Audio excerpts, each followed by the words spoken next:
So as you may have noticed, my channel is new, and at the moment it looks more like a desolate wasteland than anything of substance. But I don't think that's a bad thing, because there's room to create things and to achieve things, and there's a lot of room for improvement. And that's what I sort of wanted to talk about today. Like any new skill or hobby like YouTube, whatever you create at the start does not look like what you expected it to look like. It's going to have problems and it's going to have mistakes.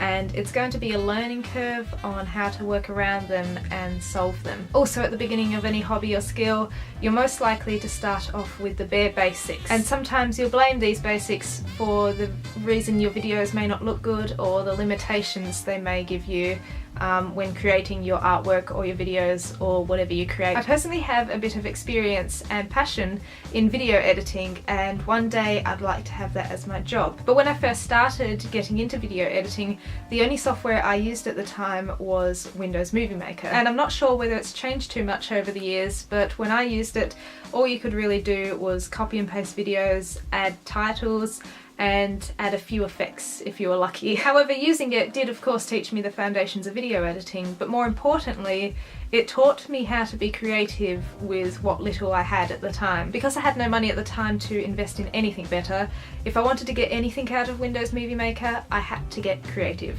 And so I did. I started experimenting with the ways I could increase the video quality and what colours I could use in videos, and also how I could incorporate other programs into my project to make it look better. Of course, doing these things didn't make my videos look any more professional, but it did teach me how to be more creative with what little I had and how to incorporate other things into my project to make it look more how I imagined it would look. Fast forward a couple years and I finally got one of the cheaper versions of Sony Vegas for a birthday present. I was over the moon when I first got that. There were just so many effects and colour corrections and everything like that. But once again, eventually I found my limitations with it. At the time I was wanting to get into basic animations, bordering on visual effects I guess, and it had its limitations. It would only provide the basics of basic animations, and so once again I had to work around that. I had to be resourceful on what I had and come up with different ideas and different ways of doing something that probably would have only taken 5 seconds if I had a better version of the software. However, having thought back on it, if I did have the better version of the software, yes, it would have only taken 5 seconds to do what I wanted to do, and probably I would have only had to Google it to actually find out how to do it.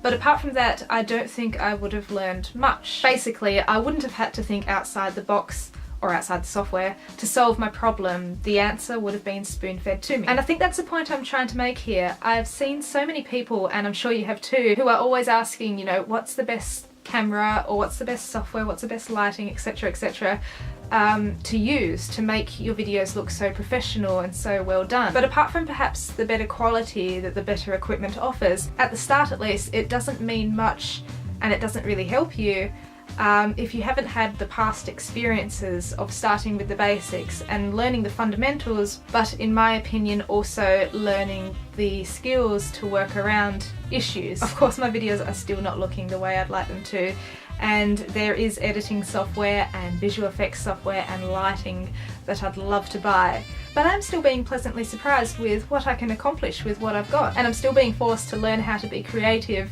and work around the limitations that my equipment has. And honestly, I think that's a good experience to have. And I am sure that one day when I do get to go out and splurge on a new piece of software or hardware, that I'll have the skills to work around the many more limitations that will undoubtedly give me. So thanks for watching and listening to this bit of a ramble. I hope it made some sense. It was just me trying to appreciate how starting off with the basics isn't necessarily a bad thing, and that it can give you more than just the fundamentals of whatever you're trying to do. If you'd like to add anything, please leave a comment below, and I'll see you next time. Bye!